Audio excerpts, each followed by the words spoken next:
Hello everyone, welcome back to the Man and Nolan Show.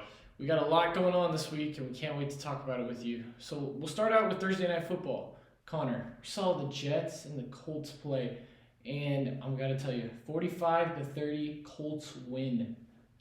You know, I think with that game, we see two teams that are not in a rebuilding stage, but a stage where there's room for improvement on those two teams. And with this, I think these two teams have a lot of potential in the sense is that over the next couple of years, you're going to see them start drafting really well. And you're going to see more games like that. No, absolutely. But I mean, seriously, we look at the Jets. The Jets aren't the greatest team by any means, right?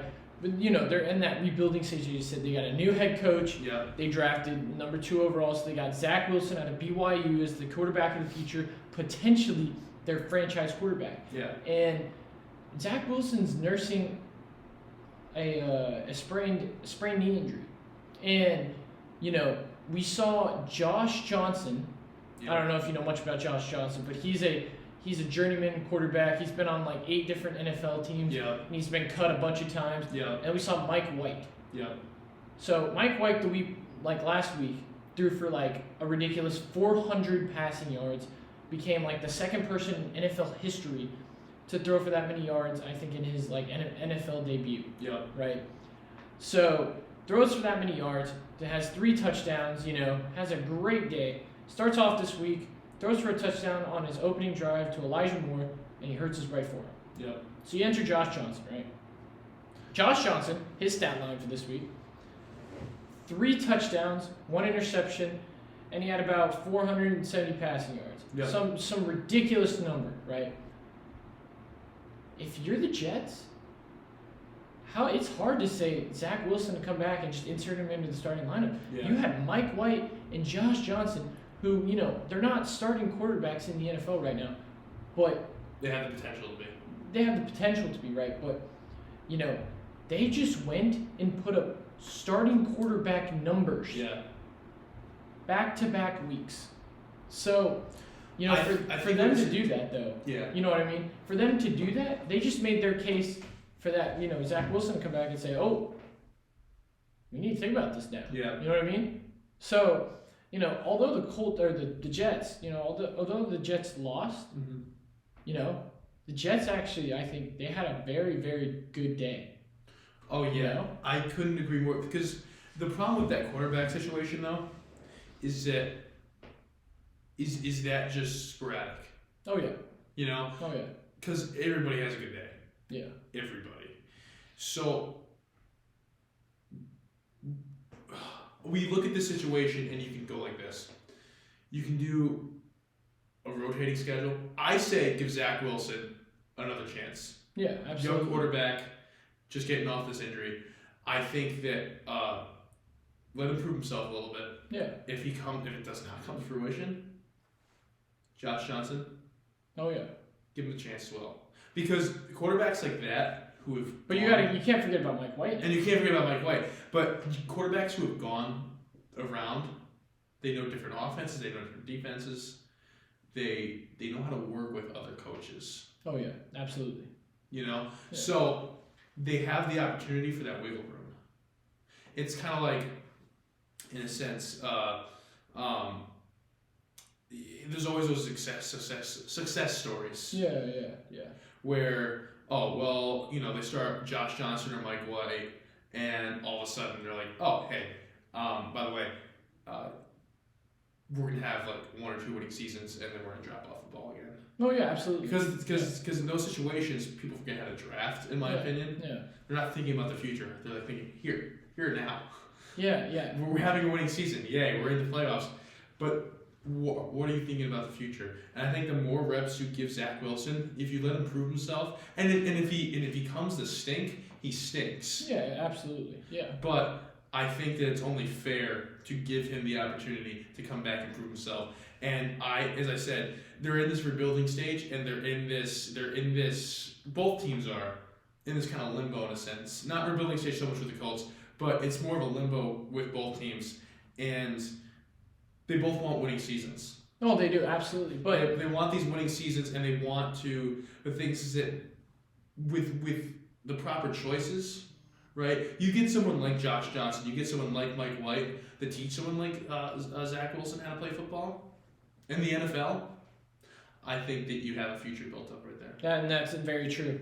But also something else to note about that Thursday night football game. Yeah. Not only the offense for the Jets, but the defense. Oh yeah, the defense was good. The defense allowed very good. But they allowed 500 total yards from the Colts. Yeah. It's pretty you can talk about a good offense all day. Offense can score you, but defense wins championships now, right? Yeah. So, but 45-30.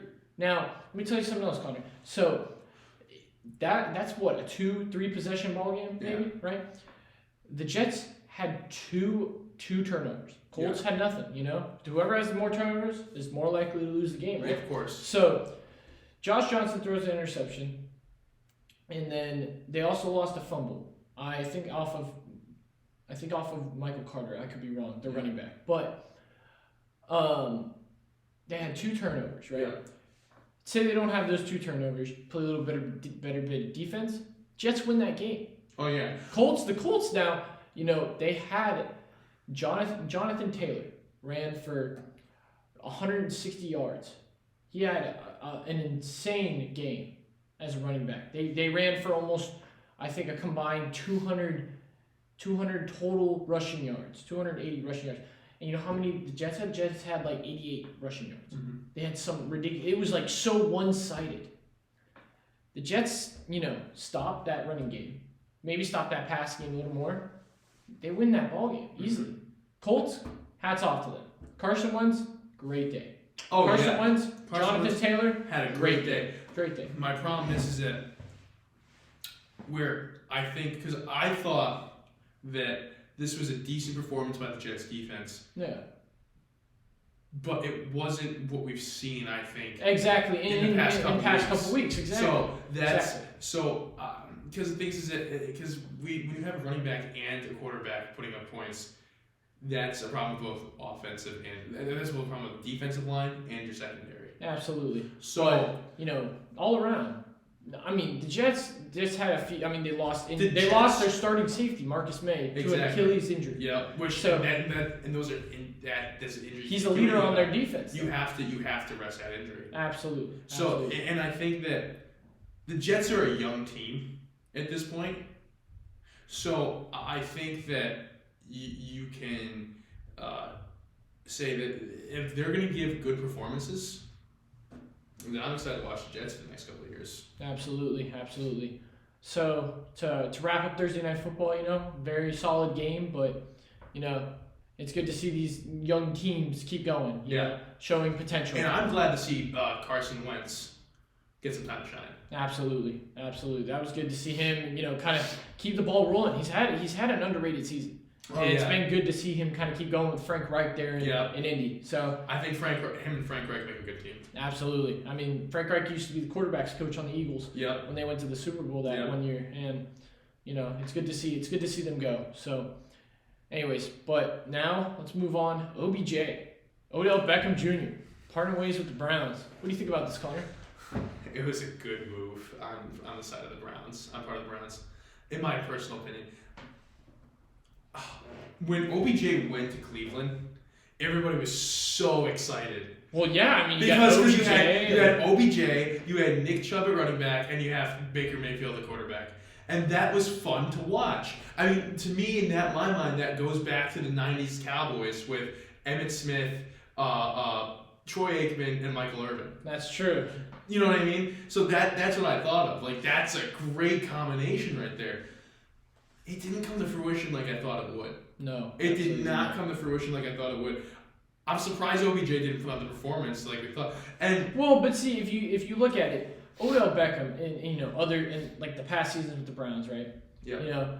He had pretty good numbers. He had okay numbers. He had a knee injury last year. Year before, he had pretty decent numbers, right?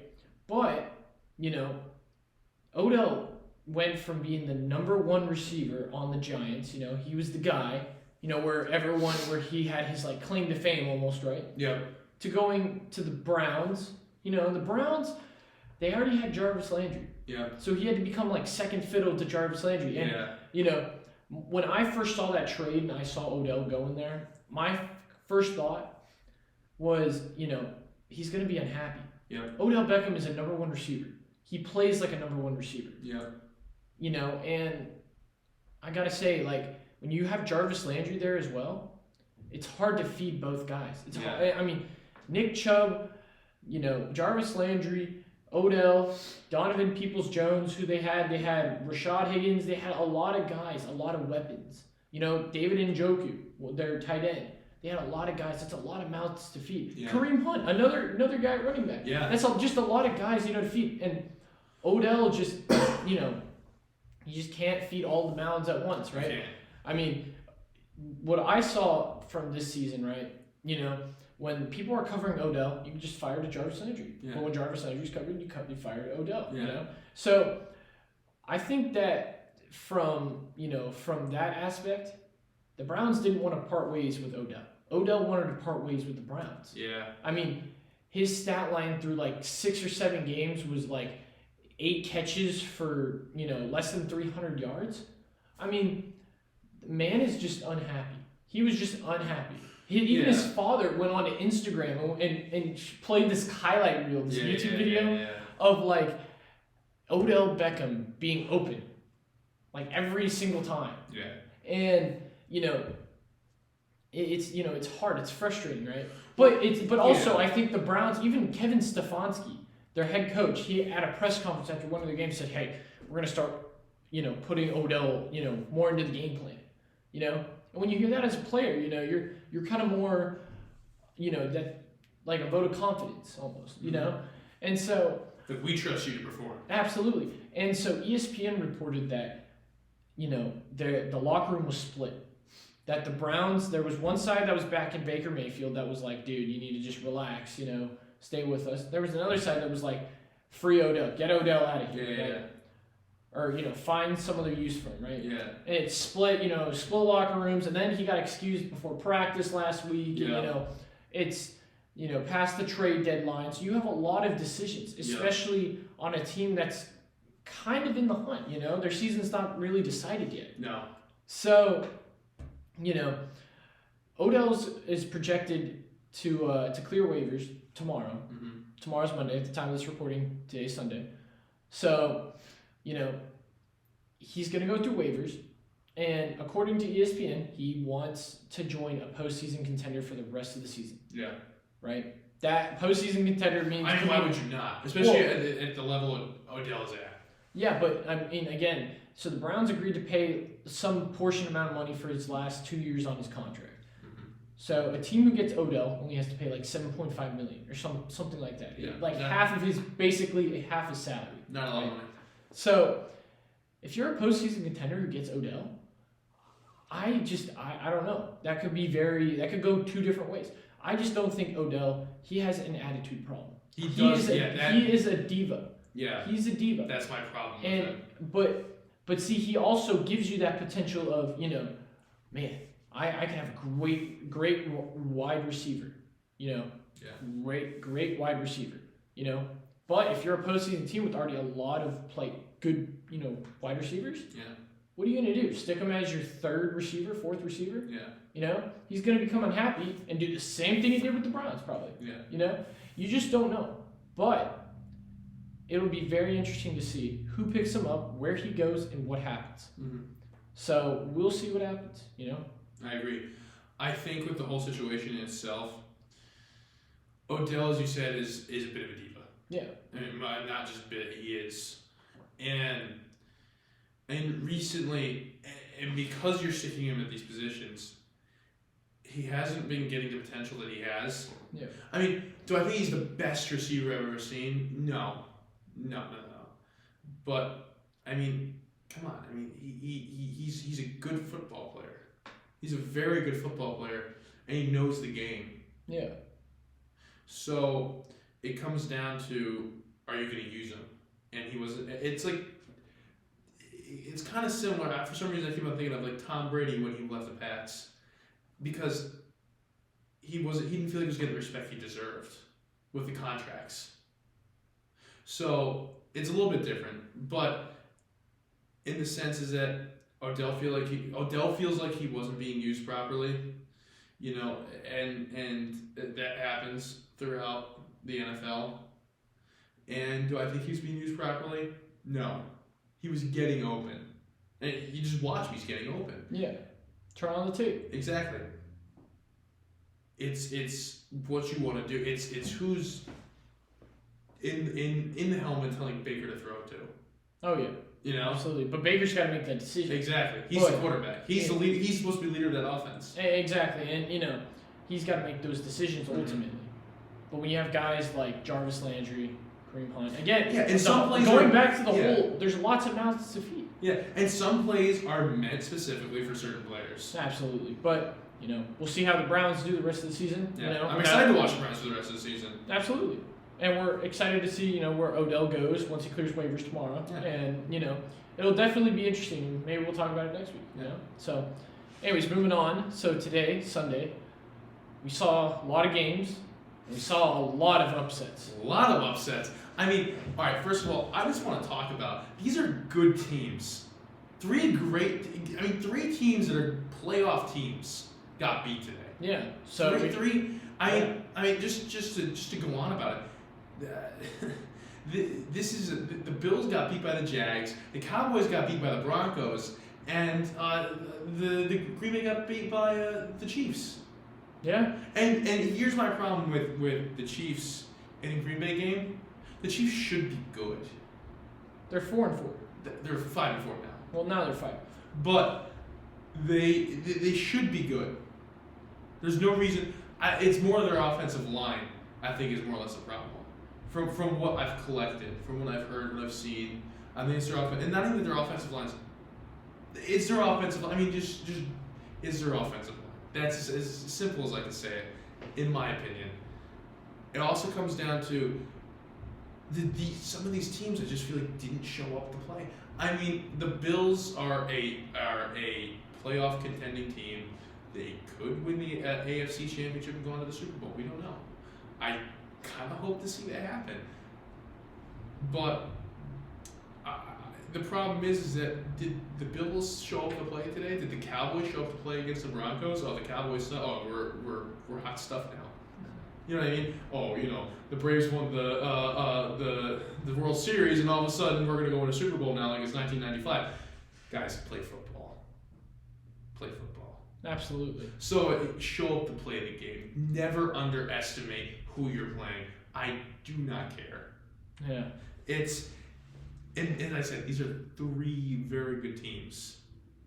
No, I think the Green Bay Super Bowl contenders. Well, you gotta also look at it like Green Bay didn't have, they didn't have Aaron Rodgers. They didn't have Aaron Rodgers. They had Jordan Love in his first ever NFL start. No.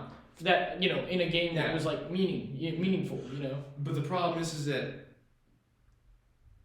the defense just let up some of those points in the early parts of the game. That's true. It wasn't until the fourth quarter. Oh, that's true. A touchdown. Yeah. It was a beautiful touchdown. Well, yeah, Alan Lazard made someone miss, and that was fun to watch. That was pretty cool. Wicked fun to watch. But it's just kind of like, did these teams show up to play? And Green Bay, I think that's a little different. Yeah, because they didn't have Aaron Rodgers. But I think with the Bills and Cowboys, I mean, you said yourself, what, Ezekiel Elliott got 12 touches today? Oh, yeah, 12 touches. That's not, no, that's... Their offense goes through Ezekiel Elliott. Exactly. And it's not like the Broncos shut him down. No, they lost Von Miller. Von Miller's not on the team anymore. So it's just like, dudes, what are you doing? Yeah. And the Cowboys got a good defense. But they were down. They had let up all those points. It was like 17-0, 19. It was something crazy. It was 24-0 at in the third quarter. Yeah. And then the Cowboys started to They started scoring some points. Yeah. I'm like, dude, hold on. You have a good defense. You have a good defense. I think the Cowboys were missing, I forget his name, but one of their safeties is, either safety or quarterback. I think it was safety. Safety or quarterback this week. And that could have had something to do with it. Yeah. I didn't get to watch the full game. Yeah. But the problem is that you have a good defense. So play like a good defense. And you have a good offense. Why were you not scoring those points? Von Miller is not there.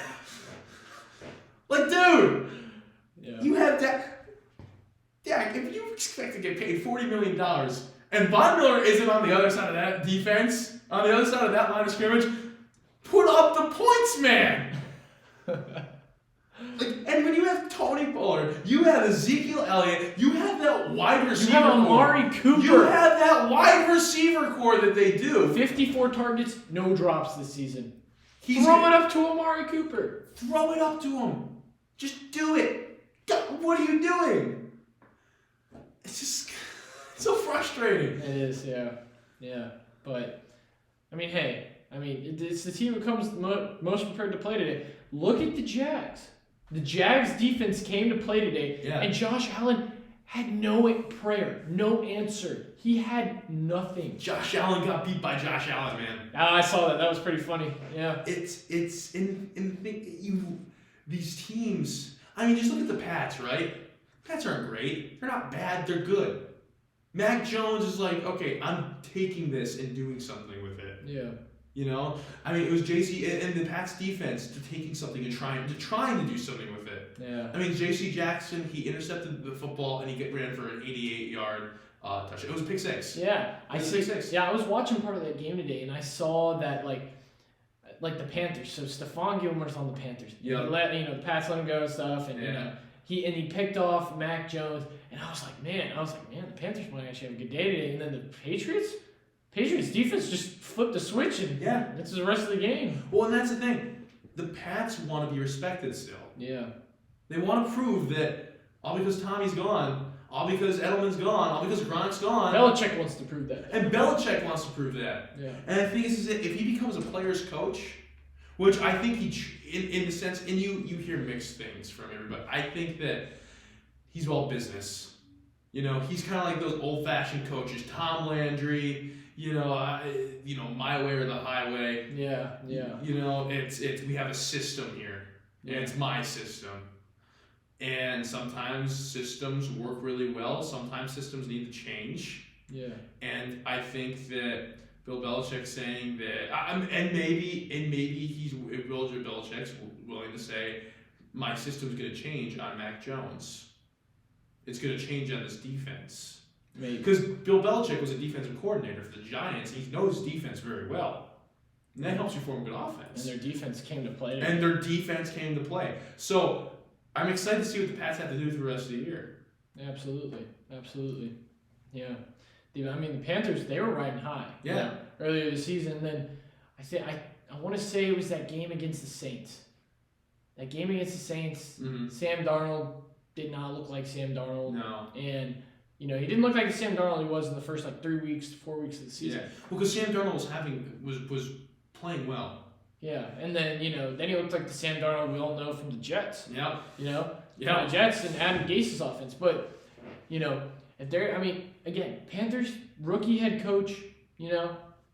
They a lot of what a lot of people don't talk about is the rookie head coach. Yeah. The rookie head coach. The Jags, rookie head coach. Lions, rookie head coach. Mm-hmm. Houston Texans, rookie head coach. Panthers, rookie head coach. They all have to learn. Mm-hmm. It's a learning experience not only for your quarterback, your franchise quarterback that you just drafted, but also the head coach. Mm-hmm. Look at, say for instance, my Arizona Cardinals. Look at them the very first year that they had Kyler Murray and Cliff Kingsbury. Yeah. They went, I think 5-10-1 or something like that. Something like that. It was not very good because they were learning. Cliff Kingsbury was coaching in college with Texas Tech. But you saw stuff there because I remember that You saw potential. You saw so much potential because they learned together. Exactly. They learned together, and then next season they were like Kyler was 8-8. You know, they were getting better. They were getting That's better. getting better. And now you look at them, they're 8-1. They're one of the best teams in the NFL. They are the best team in the NFC. I would say the best team in the NFC. I mean, with the loss of the Packers tonight, I mean, they now control the number 1 seed heading in. If the playoffs were to start tomorrow, they'd be the number 1 seed. Yeah. I think that, and I would probably say the three best teams in my opinion in the NFC are the Packers, Cardinals, and Cowboys, not in particular order. Absolutely. And listen, we were not able to watch the LA game tonight, but before filming this, hey, listen, man, let's see what Matt Stafford can do with the help. Well, it's true. You can't count out the Rams. Good defense. You cannot count out the Rams. Matt Stafford, if he has a good defense, giving him some comfort, then he can toss around that football. Absolutely. But, you know, it'll be definitely very interesting to see how the rest of the season goes. Oh, yeah. Definitely. So, anyways, folks. Let's move on to basketball quick. Basketball? Yeah. Let's move on to basketball real quick. Let's just do this before we end this. All right. I just want to talk about the Celtics really quickly. They have potential. I believe they have potential. Because they've won 3 out of 4 of their last games. Luka, unfortunately, ended. Buzzer beater. But let's just put it like this. When you have, I think Al Horford, very underrated big man. I mean, he's like 36 years old, but he's 240, 6'9", underrated big man. I think that he has a lot to present for the Celtics, and I think that he has a lot of potential for the Celtics in itself. So I think that we're going to see the Celtics grow again. Absolutely. The Celtics need to grow. They need to get better chemistry. Absolutely. Get that defense going better. Absolutely. And because the fact of the matter is that they led the Heat. They were getting killed in the first quarter with the game of Miami Heat. I think on Friday night or something like that. Yeah. Thursday night, and then it came back and they led the Heat by like 18 points for the rest of the game. Absolutely. Yeah. So I just wanted to end off with that because I think the Celtics are a team. Although they're 4-6 right now, they're a team worth watching. Absolutely. And I think if they can get guys who can play good defense, and you know, as I said, they use Al Horford right, they'll be a good team. Absolutely. Absolutely. Well, thank you all, folks, for joining us this week, and we'll see you in the next one. Thank you so much for joining us, guys. Thank you.